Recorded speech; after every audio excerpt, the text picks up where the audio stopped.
காதலிக்கிறவன் எவனும் பயப்படக்கூடாது, பயப்படுறவன் எவனும் காதல் பண்ணக்கூடாது.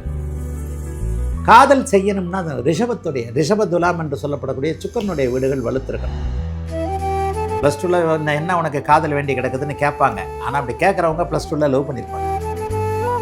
ஆக 16-17 வயதில் சுக்கிரன் சார்ந்த தசாபுக்திகள் துலாம் ரிஷபத்தில் இருக்கக்கூடிய மேக்சிமம் துலாம் தான். காதல் பண்ணுறவங்க எல்லாருக்கும், காதல் பண்ணி சக்ஸஸ் பண்ணவங்க எல்லாருக்கும் துலாம் கெட்டு போகாமல் இருக்கும். சுக்கிர தசை நடந்தால் காதல் பண்ணுவாங்க. சுக்கிரன் நீச்சமாக இருப்பவன் ஒரே ஒரு பெண்ணை காதல் செய்து அந்த ஒரு பெண்ணோடு மட்டுமே வாழ்வான். சுக்கிரன் உச்சமாகிறார், அவருக்கு பெண்கள் நிறைய கிடைப்பாங்க. அவர் 20 பேரை காதலிச்சிருப்பார். ஒரு பெண்ணை லவ் பண்ணியிருப்பார், லவ் பண்ணது இது கல்யாணம் பண்ணியிருப்பார், கல்யாணம் பண்ணதுக்கப்புறமும் காதல் வரும். இந்த மாதிரியான ஆட்கள், சுக்கிரன் வலுத்த ஆட்களுக்கு நிறைய காதல் வரும்.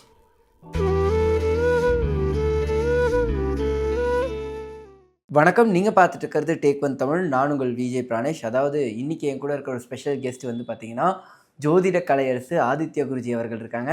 அவர்கிட்ட நம்மக்கிட்ட இருக்கிற சந்தேகங்கள் எல்லாத்தையும் கேட்டு தெரிஞ்சுக்க போகிறோம். வாங்க பேசலாம். வணக்கம் ஐயா. நல்லா இருப்பீங்க.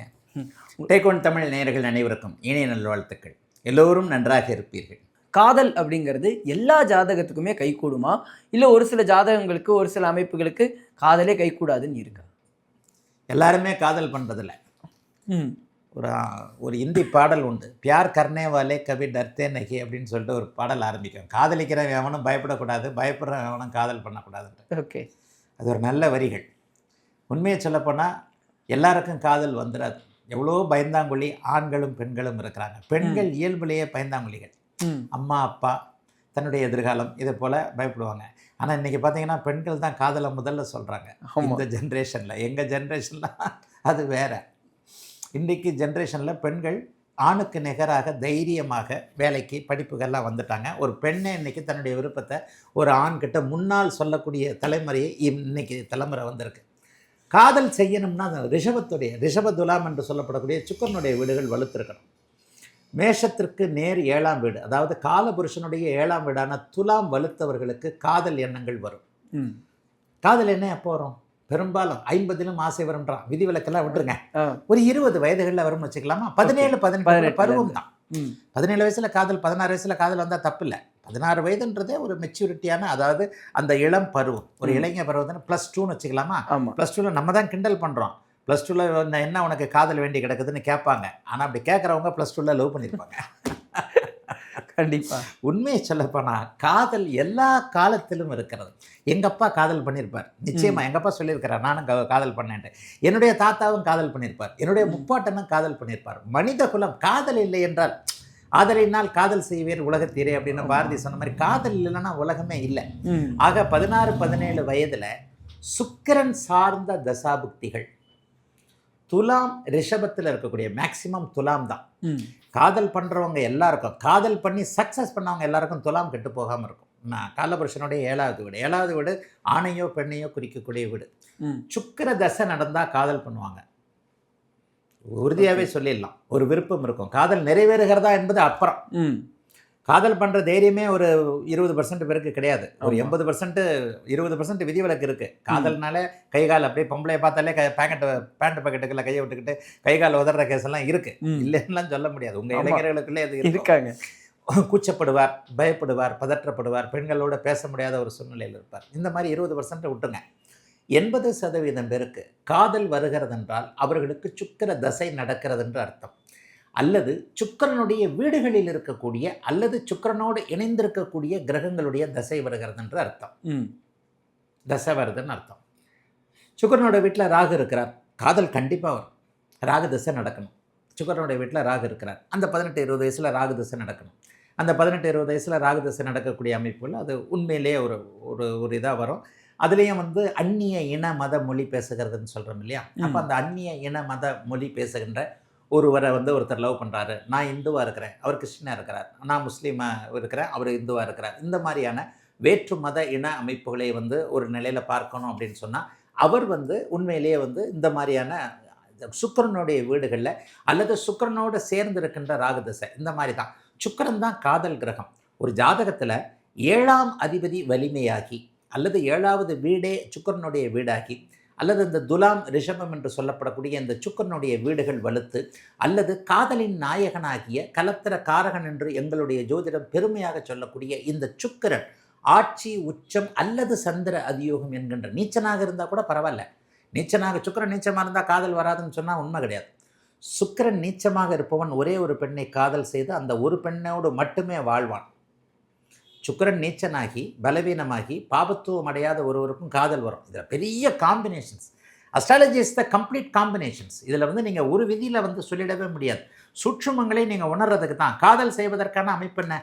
சுக்கிரன் நீச்சமான அவனுக்கு காதல் வராதா? கண்டிப்பாக கிடையாது. அவருக்கு காதல் வரும். காதல் அப்படிங்கிறது 10 பேர் கூடயே வரும், 100 பேர் கூடயே வரும். ஒருத்தர் நினைச்சா 1000 நடிகைகள் இருக்கிறாங்கன்னா 1000 நடிகைகளையும் கனவுலே காதல் பண்ணிக்கிட்டு இருக்கிறவங்க நிறைய பேர் இருக்கிறாங்க. யதார்த்தம் என்பது வேறு. உண்மையிலேயே சுக்கிரன் நீச்சமாக இருக்கிறது, பாபத்துவமாக இல்லாமல் இருக்கிறது. அவர் ஒரு பெண்ணை காதலிப்பார். அந்த ஒரு பெண்ணோடு மட்டும்தான் வாழ்க்கையில் அவர் உறவே வச்சிருந்திருப்பார். கிழவனாகிறது வரைக்கும் காதலிச்சேன் ஒரு பெண்ணை, அந்த பெண்ணையை கல்யாணம் பண்ணிக்கிட்டு எனக்கு இந்த பெண்ணை தவிர வேறு யாருக்கும் தெரியாதுன்னுவார். சுக்கிரன் உச்சமாகிறார். அவருக்கு பெண்கள் நிறைய கிடைப்பாங்க. அவர் வந்து 20 பேரை காதலிச்சிருப்பார். ஒரு பெண்ணை லவ் பண்ணியிருப்பார். லவ் பண்ணது இது கல்யாணம் பண்ணியிருப்பார். கல்யாணம் பண்ணதுக்கப்புறமும் காதல் வரும். இந்த மாதிரியான ஆட்கள், சுக்கிரன் வலுத்த ஆட்களுக்கு நிறைய காதல் வரும். யதார்த்தம். நீங்களே வாழ்க்கையில் இந்த மாதிரி நிறைய பார்த்துருப்பீங்க. ஒரு காதலோடு நிற்காது. அப்போ சுக்கிரனுடைய தன்மைகளை பொறுத்து தான் இங்கே காதல் தீர்மானிக்கப்படுகிறது. சுக்கிரன் பாபத்துவமாக இருக்கிறார். வித்தியாசமான காதல் வரும். இப்போ கூட பேப்பரில் படிக்கிறோமே, 27 வயது ஆசிரியை 17 வயது மாணவனுடன் ஓட்டம். இதுவும் ஒரு காதல் தான்.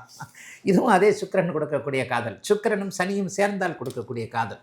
17 வயசு மாணவன் தன்னை விட 10 வயது பெரிய டீச்சரோட ஓடி போயிடுறார். போலீஸ் போக்சோ சட்டத்தில் தேடிக்கிட்டு இருக்கு. அப்போ இதுவும் ஒரு வகையான காதல் தான். நீங்கள் காதல்னு சொன்னீங்கன்னா இது இன்ட்ரெஸ்டிங்கான சப்ஜெக்ட்டு, நம்ம பேசிக்கிட்டே இருக்கலாம். கண்டிப்பாக சார். காதல் என்பதற்கு அடிப்படை அமைப்புகள் 7ஆம் அதிபதியும் 7வது வீடும் சுக்கிரனும், சுக்கிரனுடைய வீடுகளான ரிஷபமும் துலாமும். அப்போ இந்த மாதிரி வகை வகையான நியாயமான ஒரு காதல் வருகிறது. ஒரு பருவ பெண் பார்க்குறதுக்கு 2 பேரும் அழகாக இருக்கிறாங்க. பையனுக்கு 25 வயசு, அந்த பொண்ணுக்கு ஒரு 23 வயசு, 2 வயசு வித்தியாசம். 2 பேரும் ஜோடி பொருத்தமாக போகும்போது நமக்கே ஒரு ஆசையாக இருக்கும். நம்முடைய பழைய காலம் திரும்பி வரும். பரவாயில்லப்பா, என்ன அழகாக இருக்கிறாங்க, என்ன ஜோடி பொருத்தமாக இருக்கிறாங்க, இவங்க 2 பேரும் கல்யாணம் பண்ணாங்கன்னா சூப்பராக நல்ல பொருத்தமாக இருக்கும் அப்படின்னு நினைக்கிறோம் இல்லையா? இந்த மாதிரியான அமைப்புகளுக்கு நேர்மையான வகையில் ஆட்சி உச்சமாக சுக்கிரன் இருப்பது, 7ஆம் அதிபதி வலுத்திருப்பது, 7வது வீட்டில் ஏதேனும். ஆனால் இன்னும் ஒன்று, காதல் திருமணம் நடக்கணும்னா 7வது வீட்டில் பாபர்கள் சுபத்துவமாக இருக்கணும். 7வது வீட்டில் குரு இருக்குது, 7வது வீட்டில் சுக்கிரன் இருக்குன்னா தெரிஞ்ச பொண்ணை தான் நீங்கள் அத்தை பொண்ணை மாவை பொண்ணை தான் லவ் பண்ணுவீங்க. அதில் என்ன த்ரில் இருக்க போகுது? அத்தை பொண்ணை மாவை பொண்ணை லவ் பண்ணுறதுல த்ரில்லே இல்லையே. என்றைக்கு இருந்தாலும் அவங்க வந்து உங்கள் சொந்தக்கார முறை பொண்ணு தானே. காதல் வந்து கொஞ்சம் ஒரு மாதிரி அடிதடி அப்படி இப்படின்னு ஆகி அப்படி இப்படின்னு ஆகுதுன்னா அதில் செவ்வாசனி இருக்குதுன்னு அர்த்தம். 7ல் பாபர்கள் சுபத்துவமாக இருக்கின்ற சூழ்நிலையில், சுக்கிரன் வலுத்திருக்கின்ற சூழ்நிலையில் அந்நிய இன மத மொழி பேசுகின்றவரோடு காதல் வந்து அது நடக்கும். இப்போ நான் சொன்ன மாதிரி முறை தவறின காதல், ஒரு முறைகேடான காதலுக்கு பாபத்துவமான சுக்கிரனே காரணமாக இருப்பார். பாபத்துவமான 7ஆம் வீடு காரணமாக இருக்கும். 17 வயசு பையன் 27 வயசு பொண்ணு அப்படிங்கிற மாதிரியான முறை தவறிய காதல்களுக்கு சுக்கிரனும் சனியும் சேர்ந்திருக்கக்கூடிய அமைப்புகள், சுக்கிரனை சனி பார்க்கக்கூடிய அமைப்புகள். எப்போ சுக்கிரனை சனி பார்த்துட்டாரோ, சனி சேர்ந்துட்டாரோ, அந்த இடத்துல ஒரு வித்தியாசம் வந்துடும். அந்த இடத்துல வந்து ஒரு இக்கண்ணா வந்துடும்னு சொல்லுவேன். ராகுவையும் சேர்த்துக்கலாம் அந்த இடத்துல. ஆனால் ராகுவோட ஜோதிடம் வந்து இப்போ தானே சொன்னேன் பயங்கரமான காம்பினேஷன் அப்படின்னு. சுக்கிரனோடு ராகு சேர்ந்திருக்கிறார். இந்த இடத்துல ஒரு இக்கண்ணா வரும்னு நான் சொல்கிறேன் இல்லையா? சுக்கிர தசை நடந்தால் இக்கண்ணா வரும். சுக்கிர தசை நடந்தால் அந்த காதல் பலம் இழக்கும். அந்த காதல் ஒரு மாதிரியான சண்டை சச்சரவுகளுக்குள்ளே வரும். அதே ராகு தசை நடந்தால் காதல் சேரும். ஏன்னா கவர்ந்து இழுத்த, அதாவது சேர்ந்த கிரகத்தினுடைய பலனை செய்யக்கூடிய கிரகம் ராகு தான். தலை சுத்தங்க. நீங்கள் அந்த கேள்வியெல்லாம் கேட்டிங்கன்னா இந்த காதல் பற்றின லெக்சர்லேயே ஒரு நாள் முழுக்க முடிஞ்சிடும். ஆக சுக்கிரனால் வரக்கூடிய காதல் அது நிறைவேறுமா நிறைவேறாதா என்பது சுக்கிரன் வந்து எப்படிப்பட்ட தன்மையில் இருக்கிறார், ரிஷப துலாம் என்கின்ற அவருடைய வீடுகள் மற்றும் 7ஆம் வீடு எப்படி இருக்கிறது என்பதை பொறுத்ததுங்க. ஒரு சிலருக்கு இந்த கேரக்டராகவே திருட்டுத்தனம் பண்ணுறது அப்படிங்கிற ஒரு விஷயம் சொல்லுவாங்க. அதிகபட்சமாக இந்த திருடர்கள்னு சொல்லாமல் சின்ன சின்ன வேலைகள் சொல்லுவாங்க. அதுக்கும் அவர்களுடைய ஜாதக ரீதியாக சம்மந்தம் இருக்குமா? திருட்டுத்தனம் பண்ணுறதுனாலே உங்களுக்கு சனி தாங்க. சனி தான் திருடன்னு சொல்லுவோம் நாங்கள். ஓகே, சனி தான் திருடன். அதாவது வழிப்பறி கொள்ள பண்ணுறவர் செவ்வாய், தெரியாமல் திருடுறவர் சனி. இப்போ வழிப்பறி கொள்ள பண்ணுறவர்னா எப்படின்னா, கையில் உங்களுக்கு அருவாளை வச்சுக்குவார் அல்லது துப்பாக்கி வச்சுக்குவார். யார் திருடுறான்னு உங்களுக்கு தெரியும். அவர் பயப்பட மாட்டார். அருவாளை காட்டி கழுத்தில் வச்சாருனாலும் நீங்கள் கையில் இருக்கிற பர்ஸை கொடுத்துடணும். முகமூடி மாதிரி மாட்டிக்கிட்டு அல்லது ராத்திரியில் தூங்கினதுக்கப்புறம் திருட வரான்ல அவன் சனி. எல்லாரும் தெரிய வலுப்பறி பண்ணுறவன் செவ்வாய் வலுத்தவன். என்ன பண்ணிட்டு போகிறான், நான் தான் அந்த மூஞ்ச பார்த்துக்க அப்படின்ட்டு பர்ஸை அடிச்சுட்டு போகிறவன். எல்லாரும் தூங்குனதுக்கப்புறம் ஒருத்தன் வீட்டை வந்து இப்போ பூட்டை கட்ட கழட்டி நம்மளெல்லாம் நம்ம தூங்கிட்டே இருப்போம். காலையில் எந்திரிச்சு பார்த்தா பொருளை காணோம். எவன் திருடிட்டு போனானே தெரியாதுல்ல. அதெல்லாம் சனி. அப்போ இது வந்து நேரடியான திருட்டுக்கே சொல்கிறேன். திருட்டுத்தனம்னா இங்கே வந்துட்டாலே சனி தான். சனி அமாவாசை சந்திரன் அப்படின்னு கொஞ்சம் சொல்லலாம். அமாவாசை சந்திரன் மனம் கெட்ட ஒன்று அமைப்பு. அமாவாசை சந்திரன்னா அமாவாசையை நெருங்கின சந்திரன்னு கூட எடுத்துக்கலாம். ஒரு தேய்பிறை சந்திரன் அமாவாசையை நோக்கி நெருங்கி கொண்டு இருக்கின்ற அமைப்பில் இதில் தான் பார்த்தீங்கன்னா இந்த அமாவாசையில் பிறந்தவங்க திருடனுவாங்க. உண்மையிலே அமாவாசை பிறந்தவங்க பாவம். ஓகே. இதில் ஒரு பழமொழியே உண்டு, அமாவாசையில் பிறந்தெல்லாம் திருட. அப்படிலாம் கிடையவே கிடையாது. அமாவாசையில் பிறந்தவர்களுக்கு அங்கே ஊட சுக்கிரனோ அல்லது குருவின் பார்வையோ இருந்தால் அவர்கள் மிகப்பெரியவர்களாக மிகப்பெரிய நல்லவர்களாக இருப்பார்கள். திருட்டுத்தனத்திற்கு முழுமையான காரணமான ஒரு கிரகம் வந்து சனி தாங்க. சனி லக்னத்தோடு ராசியோடு, ராசின்றது என்ன? சந்திரன். அப்போ அந்த ராசி இருளாகி இப்போது நான் சொன்ன மாதிரி அமாவாசையை நோக்கி நெருங்கி கொண்டிருக்கின்ற சந்திரனாகி, நீச்ச சந்திரனாகி, பலவீன சந்திரனாகி, ராகுவோடு சேர்ந்த சந்திரனாகி, கேதுவோடு சேர்ந்த சந்திரனாகி, இதைத்தான் நான் சுருக்கமாக என்னுடைய கோட்பாட்டின் அடிப்படையில் பாபத்துவமான சந்திரன்னு சொல்கிறேன்.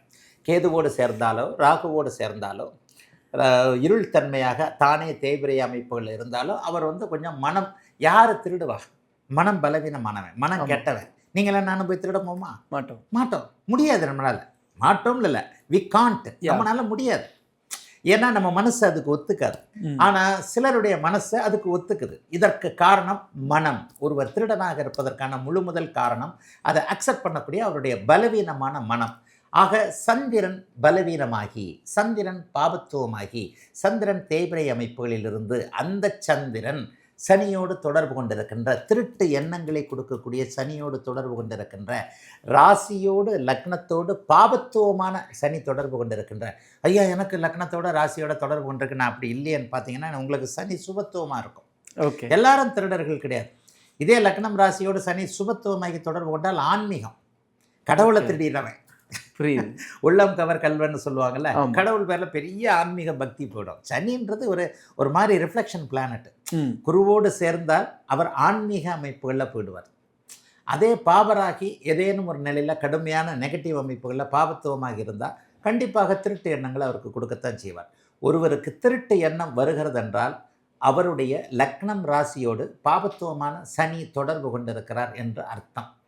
அல்லது மகரம் கும்பம் இந்த ராசிகள் கொஞ்சம் பாபத்துவமாகி சனியோடு சந்திரனோடு சேர்ந்து இணைஞ்சிருக்கின்ற இந்த அமைப்புகள் அது ஜாதகத்தில் கொஞ்சம் துல்லியமாக சொல்ல முடியும். ரொம்ப நன்றி சார். அதாவது பல விஷயங்கள் உங்கள்கிட்ட சந்தேகங்களாக கேட்டு தெரிஞ்சுக்கிட்டோம். இந்த ஒரு சந்திப்புக்கு ரொம்ப ரொம்ப நன்றி. வாழ்த்துக்கள். நல்லா இருப்பீங்க.